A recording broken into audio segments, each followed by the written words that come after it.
बिस्मिल्लाहिर्रहमानिर्रहीम। अस्सलाम वालेकुम। क्या हाल चाल है स्टूडेंट्स आपके। उम्मीद करती हूँ कि आप सब खैरियत से होंगे।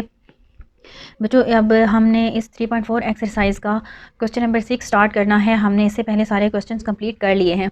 कोशिश करते हैं कि इस वीडियो में 6 और 7 दोनों हम लोग कर लें। तो इस क्वेश्चन के अंदर भी आप लोगों को स्टेटमेंट सामने लिखी हुई नज़र आ रही होगी। Let R is equal to, इसमें अब ये दूसरों से थोड़ा सा डिफरेंट इसलिए है क्योंकि उस पहले हमें क्या दिए हुए होते हैं, दो सेट्स दिए हुए होते थे जिनका हम क्रॉस फाइंड करते थे, उनका प्रोडक्ट फाइंड करते थे, फिर उसमें से हम लोग रिलेशन फाइंड करते थे।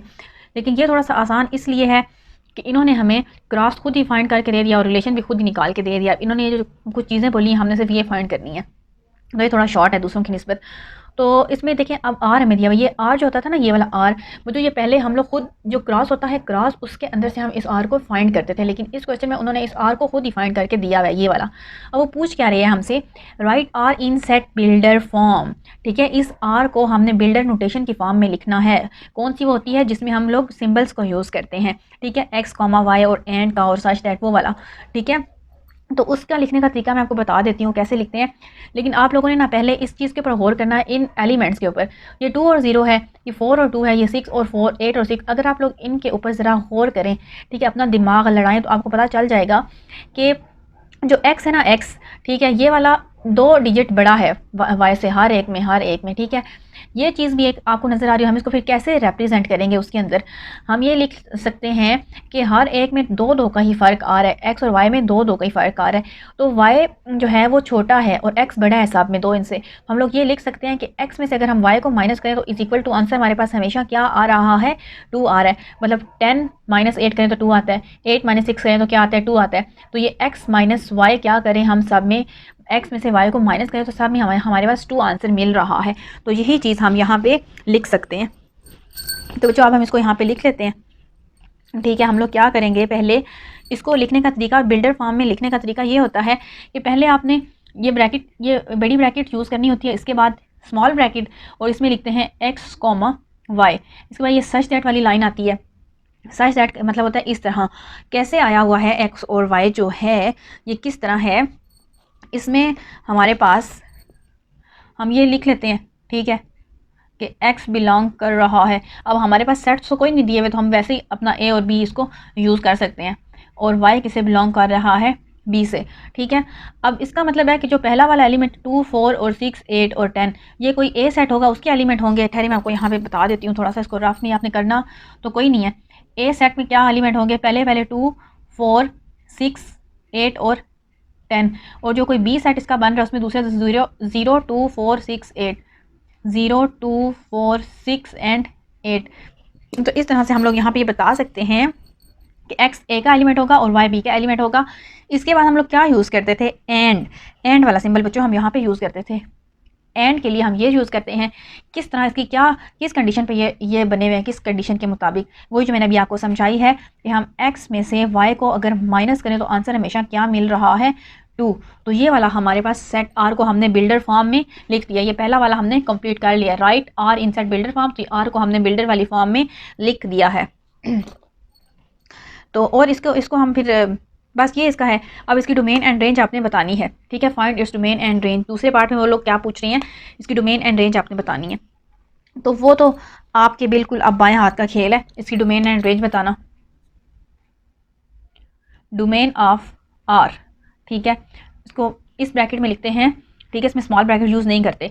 अब इसमें से पहला एलिमेंट क्या होता है, इसकी डोमेन होता है। दूसरा एलिमेंट क्या होता है, रेंज होती है। पहला एलिमेंट क्या है, 2, 4, 6, 8, 10। 2, 4, 6, 8, 10। और यहाँ पे हम बता देते हैं इसकी रेंज। अब सेकंड एलिमेंट क्या होगी, रेंज 0, 2, 4, 6, 8। 0, 2, 4, 6, 8, ये इसकी क्या हो जाएगी, रेंज। ठीक है, डोमेन एंड रेंज भी हमने बता दी है। ठीक है जी, तो अब तीसरे पार्ट में वो क्या पूछ रहे हैं, right are inverse in set builder form and tabular form. मैंने आर इनवर्स अब हमने लिखना है, आर इनवर्स उसको हमने टेबुलर फॉर्म में भी लिखना है, मतलब सेट्स वाली फॉर्म में, और बिल्डर फॉर्म जो होती है सिंबॉलिकल, उस वाली फॉर्म में भी हमने लिखना है। तो पहले हम आर इनवर्स को ज़रा टेबुलर फॉर्म में लिख लेते हैं।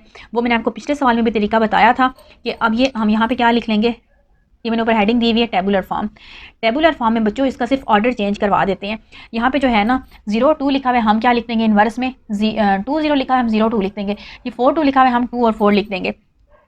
अब देखें ये क्या बन जाएगा, इधर इसको आप देखते रहें क्या बन जाएगा, 0 पहले आ जाएगा और 2 बाद में, 0 2 और यहाँ पे 6 जो है सॉरी ये आगे 4 और 2 लिखा हुआ है, इधर हम क्या लिख देंगे 2 4, आगे क्या है 6 4 और हम 4 और 6 लिख देंगे। इसके बाद 8 6 है, हम इसको 6 और 8 लिख देंगे और लास्ट में हम क्या लिख देंगे 8 10। अब हमने इसका ऑर्डर चेंज कर दिया है, ठीक है। ये आर इन्वर्स को हमने टेबुलर फॉर्म में लिख दिया है।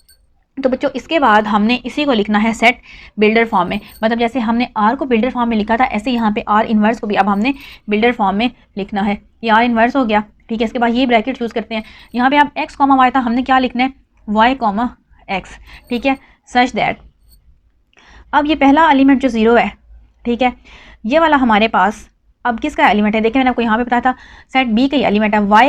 अब ये पहला वाला वाई हो गया, देखिए पहला वाला क्या है वाई होता है और दूसरा वाला अब क्या होगा एक्स, क्योंकि हमने इसका ऑर्डर चेंज कर दिया। तो ये जो वाई वाला एलिमेंट है ये किससे बिलोंग कर रहा है, बी से ही कर रहा है अभी भी, लेकिन बस ये बात है कि वो पहले लिख दिया गया है। और एक्स का जो है वो ये एक्स किससे बिलोंग कर रहा है ए से। और इसके बाद क्या लिखते होते हैं एंड के बाद x minus y is equal to 2 होता था और अब हम क्या लिख देंगे y minus x is equal to क्या आ रहा है 2 आ रहा है। और ये कैसे है बेशक आप यहाँ से देख भी सकते हैं, ये पहला वाला अब क्या है y, ठीक है, और ये क्या है x। अगर आप इसको आप इसमें से माइनस करें आपके पास आंसर क्या आ जाएगा 2 आ जाएगा। अब बच्चों इसी तरह हमने r इन्वर्स को भी लिख लिया है, ठीक है। तो अब बच्चों हम चलते हैं इसकी एरो डायग्राम की तरफ, ठीक है बच्चों। x माइनस वाई बच्चों हमने क्या किया था, x माइनस वाई जो हमने किया है 6 में से 4 तो ये 2 आ गया है, 10 में से 8 ये 2 आ गया है, यहाँ पे y माइनस एक्स हमारे पास क्या आ रहा है 2 आ रहा है, ठीक हो गया। अब हम इसकी एरो डायग्राम करते हैं। एरो डायग्राम के लिए आपने इसमें हमारे पास क्या सेट यूज़ हो रहे हैं, ए और बी सेट तो हमने खुद से कोई रिप्रेजेंट करके ले लिए थे, ठीक है। अब हम यहाँ पे उनको लिख लेते हैं, ठीक है। ए वाले सेट एलिमेंट्स इधर लिख लेंगे और बी वाले एलिमेंट्स इसमें लिख लेंगे।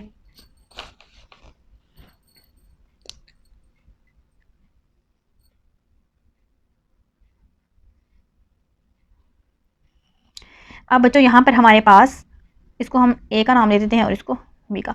अब ए के एलिमेंट्स मैंने आपको बताया था, यहाँ से कोई मुश्किल नहीं है, पहले पहले एलिमेंट इसमें उठा के लिख देने हैं आपने। 2 ये मैं आपको ब्लैक से लिखवा देती हूँ क्योंकि फिर हमने अभी उसको मैप भी करवाना है। 2 4 6 8 10 और बी के कौन से हैं 0 2 4 6 8, ठीक है। अब हमने इनको किस तरह से मैप करवाना होता है, ये बहुत आसान है बच्चों। आर अब ये हम आर की डायग्राम बना रहे हैं तो यहाँ से आर वाले रिलेशन आप देख लेते हैं, ये सवाल में भी वो तो दिया हुआ है।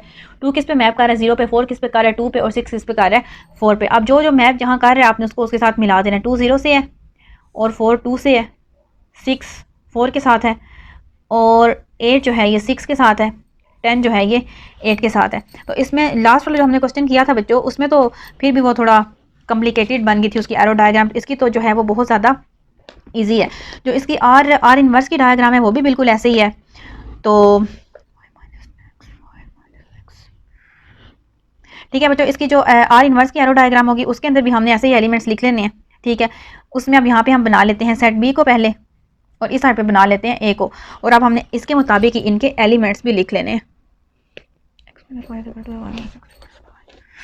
अब बच्चों यहाँ पे हम इसके एलिमेंट्स लिख लेते हैं। बी के एलिमेंट्स क्या हैं 0 2 4 6 8 और इस ए के क्या हैं 2 4 6 8 10। अब हमने इनको मैप करवाना है तो अब हम आर इन्वर्स को देखेंगे। ये आर इन्वर्स वाला हमारे पास 0 किससे मैप कर रहा है 0 2 से, फिर 2 4 से, 4 6 से, 6 8 से और 8 10 से। तो बच्चों ये हमने इसकी एरो डायग्राम बना ली है, आर की भी बना ली है और आर इन्वर्स की भी बना ली है। अब हम करते हैं क्वेश्चन नंबर 7। बच्चों ये आपको ये क्वेश्चन बिल्कुल इजी था। तो बच्चों इस क्वेश्चन में अब हमारे पास क्या है स्टेटमेंट, इस क्वेश्चन में है हमारे पास let A is equal to ये हमारे पास एक सेट दिया हुआ है और बी भी एक सेट दिया हुआ है। राइट आर, ये अब जो आर है ना इसको बिल्डर फॉर्म में उन्होंने दिया हुआ है और वो बोल रहे हैं कि write R in tabular form. ये किस फॉर्म में दिया हुआ है? बिल्डर फॉर्म में, और हमने इसको टेबुलर फॉर्म में लिखना है। ठीक है, टेबुलर फॉर्म में। और आल्सो फाइंड, और आपने क्या मजीद क्या चीज़ फाइंड करनी है? Are inverse. तो सबसे पहले तो हमने अब क्योंकि इसमें हमारे पास दो सेट्स दिए गए हैं तो अब हमारा पहला काम तो क्या होगा? इनका क्रॉस फाइंड करना। ठीक है बच्चों, तो हम क्या कर लेते हैं, ए क्रॉस बी को फाइंड कर लेते हैं पहले। अब ये 3 एलिमेंट इसमें है और 5 इसमें है, तो 3 5 आर 15। इसके कितने हमारे पास एलिमेंट्स बनेंगे क्रॉस में? 15। तो ज़ीरो को हमने इन सारों के साथ लिख लेना है। ठीक है, ज़ीरो को पहले इन सब के साथ बारी बारी लिख लेना है। 0,1, 0,2, 0,3 और 0,5, 0,7। अब इस 1 को इन सारों के साथ लिख लेते हैं। 1,1, 1,2, उसके बाद 1,3, 1,5, 1,7। अब ये जो 3 है इसको इन सारों के साथ लिख लेंगे। 3,1, 3,2, 3,3, 3,5, 3,7। ये हमने क्रॉस इसका फाइंड कर लिया और 15 एलिमेंट्स भी हमारे पास इसके बनने चाहिए। 1 2 3 4 5 6 7 8 9 10 11 12 13 14 15। ये हमारे पास इसके 15 एलिमेंट्स बन चुके हैं। अब हमने इसको टेबुलर फॉर्म में भी लिखना है, ये वाली चीज़, write R in tabular form. तो अब टेबुलर फॉर्म में तो हमने इसको लिखना है, लेकिन कैसे? वो जो ऊपर हमें कंडीशन दी हुई है उसके मुताबिक। अब हम इसको देखते हैं कि कौन सी कंडीशन उन्होंने हमें बताई है। ये x, y such that x belongs to a, y belongs to b, and ये उल्टा v क्या होता है? And y is equal to 2x plus 1। इसमें हमने कौन से पेयर चुन के लिखने हैं? r इन टेबुलर फॉर्म में बच्चों। इस r को जो हमने टेबुलर फॉर्म में लिखना है, अब हमने कौन से इसमें से लिखने हैं? ये जो कंडीशन दी हुई है ना इसके मुताबिक। ये क्या है? ये क्या है बच्चों कि y जो है ना दूसरा एलिमेंट, ये कैसे आना चाहिए? पहले वाले एलिमेंट x में हम 2 के साथ मल्टीप्लाई करवाएं और फिर उसी में उसके आंसर में हम 1 को प्लस करवाएं तो y के बराबर आना चाहिए। ठीक है, y मतलब दूसरे एलिमेंट के बराबर आना चाहिए। इसमें हमने सिर्फ वो वाले सारे चुन के लिखने हैं। ठीक है, इसके क्रॉस में से। तो अब हम देखते हैं पहला वाला। अब देखें 2x, x क्या है? 0। इसको मैं 2 के साथ मल्टीप्लाई करवाऊँ और फिर साथ 1 को प्लस भी करवाऊँ तो क्या आ जाएगा? 0 में 1 प्लस करूँगी तो आंसर क्या आएगा? 1 नहीं आएगा। और यहाँ पे दूसरा एलिमेंट क्या है? 1। तो इस कंडीशन के मुताबिक उसमें पूरा उत्तर है, तो हमारे पास ये पेयर यहाँ पे आ जाएगा। अब फिर मैं आपको चले यहाँ पे एक करवा के भी बता देती हूँ। दूसरे वाला कर लेते हैं। ये तो आप लिख लिया ना। अब 2x, x मेरा इस वाली ब्रैकेट में x क्या है? 0। तो ये 2 हो गया और ये x उसके साथ में मल्टीप्लाई करवा दिया और फिर इसके साथ प्लस 1 भी करवाना है। 2 0 0 और प्लस 1। 0 में 1 प्लस करेंगे तो क्या आएगा? 1 ही आएगा। अब ये 1 इसका आंसर आया। अब ये देखते हैं कि ये y के बराबर है या नहीं। y यहाँ पे क्या है? 2। तो ये 1 आया है और यहाँ पे y 2 है, तो ये 2 और 1 बराबर तो नहीं है ना, तो ये वाला हम पेयर उसमें नहीं लिख सकते। अब ये आगे वाला देख लेते हैं। इसी तरह बच्चों आपने इसको ऐसे करके, अगर आपको नहीं समझ आती डायरेक्ट तो आप इसको ऐसे करके देख सकते हैं। ठीक है, अब हम आगे देखते हैं। ये 0 को मैं 2 के साथ मल्टीप्लाई, 2 0 0 उसमें 1 को प्लस करूँ तो 1 आ जाएगा, जबकि ये y क्या है? 3। 1 और 3 बराबर नहीं है, तो ये पेयर हम नहीं लिखेंगे। ये भी नहीं आ सकता, ये भी नहीं आ सकता, ये भी नहीं आ सकता और ये भी। अब देखें ये वाला, फॉर एग्जाम्पल मैं एक और लेके आपको बता देती हूँ। अब जैसे मैं ये वाला लूँ तो x क्या है? 1। तो हमने 2 को उस x के साथ मतलब 1 के साथ मल्टीप्लाई कराना है और बीच में 1 को प्लस करवाना है। अब इस 2 के बराबर आता है या नहीं आता? 2 1 जार 2 और प्लस 1 इज इक्वल टू क्या आ गया? 3। जबकि यहाँ पे हमारा y एलिमेंट क्या है? 2 है। अगर ये चीज़ इसके बराबर आ जाती तो फिर ये ऑर्डर पे हम यहाँ पे उठा के लिख लेते। अब ये भी हम लोग नहीं लिख सकते। अब 1 और 3 पे मैं आपको यहाँ करके बता देती हूँ। 3 हमारा 1 हमारा 2 ये वाला आ गया, इसके साथ x क्या है? यहाँ पे 1। ठीक है, और इसके साथ हमने प्लस किसको करवाना होता है? 1 को, उसके उस कंडीशन के मुताबिक। 2 1 जार 2 और प्लस 1, आंसर क्या आ गया? 3। अब देखते हैं यहाँ दूसरा एलिमेंट 3 है या नहीं। यहाँ पे भी हमारा आंसर 3 आ गया, दूसरा एलिमेंट भी 3 है, तो ये वाला ऑर्डर पेयर अब नीचे आएगा। इसी तरह ये भी नहीं आ सकता। 2 को हम इस 1 के साथ मल्टीप्लाई कराएं, 2 1 जार 2, बीच में 1 को प्लस करवाएं तो 3 आता है, जबकि दूसरा एलिमेंट 5 है, उसके बराबर नहीं है। ये भी यहाँ पे नहीं हो सकता, ये भी नहीं हो सकता। ठीक है, ये भी नहीं हो सकता और ये भी नहीं हो सकता। इसको देखें, ये वाला जो है 3 को मैं अब 2 के साथ मल्टीप्लाई कराऊंगी, 3 2 6, बीच में 1 को प्लस करवाऊंगी, 7 बन जाएगा, जबकि दूसरा एलिमेंट क्या है? 5 है और 5 और 7 बराबर नहीं है, ये भी नहीं हो सकता। अब इसको देखें, 3 को अब मैं 2 के साथ मल्टीप्लाई करवाऊँ इस पहले एलिमेंट को, 3 2 6, 6 में फिर 1 प्लस करवाऊँ इस कंडीशन के मुताबिक, 6 + 1 क्या होगा 7, और दूसरा एलिमेंट यहाँ पे क्या है 7 ही है, वो वाला 7 और ये 7 बराबर है, तो लिहाजा ये पेयर अब हम यहाँ पर लिख लेंगे। ठीक है, ये अब यहाँ पे ख़त्म हो गया। ये आर हमने टेबुलर फॉर्म में आर को हमने लिख लिया है। ठीक है, अब इसी आर को हमने क्या लिखना है बिल्डर फॉर्म में। ठीक है, आर इन्वर्स को अब हमने लिखना है बिल्डर फॉर्म में। सॉरी, एक तो आर तो बिल्डर फॉर्म में दिया गया, अब हमने आर इन्वर्स को टेबुलर फॉर्म में भी लिखना है और उसके बाद बिल्डर फॉर्म में भी लिखना है। तो आर इन्वर्स को पहले तो टेबुलर फॉर्म में जो है ना वो हम लिख लेते हैं, बहुत आसान है। ये जो चीज़ हमारे पास आर आई हुई इसको उल्टा के लिख देंगे 1,0 3,1 और 7,3। ठीक है, ये आर इन्वर्स को टेबुलर फॉर्म में लिख दिया है और इसी को अब हम यहाँ पे क्या लिख लेते हैं, यहाँ पे लिख देते हैं आर इन्वर्स इन VUILD। ये हमने इसको लिख दिया बिल्डर फॉर्म में। तो बिल्डर फॉर्म में अब हम इसको किस तरह लिखेंगे, इसके मुताबिक जो ये यहाँ पे दी हुई आर की है ना बिल्डर फॉर्म, हमने आर इन्वर्स की लिखनी है, तो हम इसी को थोड़ा सा घुमा फिरा लेते हैं। हम क्या लिख देंगे y,x आ जाएगा इसकी जगह पे। ठीक है, और यहाँ पे वही चीज़ होती है, सिर्फ y ये चीज़ पहले आ जाती है, y बिलोंग्स टू b और x बिलोंग्स टू a, वही चीज़ है। एंड के बाद y is equal to 2x + 1 था और हमने अब क्या लिख देना है x is equal to 2x + 1 और आखिर में ब्रैकेट क्लोज कर देंगे। ठीक है, ये हमने आर इन्वर्स को बिल्डर फॉर्म में भी लिख दिया है बच्चों। तो अब हमने ये क्वेश्चन भी कंप्लीट कर लिया है, क्वेश्चन नंबर 7 भी हमारा कंप्लीट हो गया बच्चों। अब हम लास्ट वीडियो में इसके क्वेश्चन नंबर 8 को करेंगे, क्योंकि वो थोड़ा सा लेंथी है तो अभी वो नहीं हो सकता, हम नेक्स्ट वीडियो में वो करेंगे। बच्चों मुझे उम्मीद है कि आपको इस एक्सरसाइज की समझ आ रही होगी, अपने साथ साथ इसकी प्रैक्टिस भी खुद से करनी है, हमेशा मैथ की तभी समझ आती है। तो अगर आपको कोई प्रॉब्लम हो तो आप कमेंट बॉक्स में मुझसे पूछ सकते हैं, और अगर आपको काम अच्छा लग रहा हो तो आप इसको लाइक एंड सब्सक्राइब भी कर सकते हैं। थैंक यू बच्चों, अपना रखिए ख्याल, अल्लाह हाफिज़।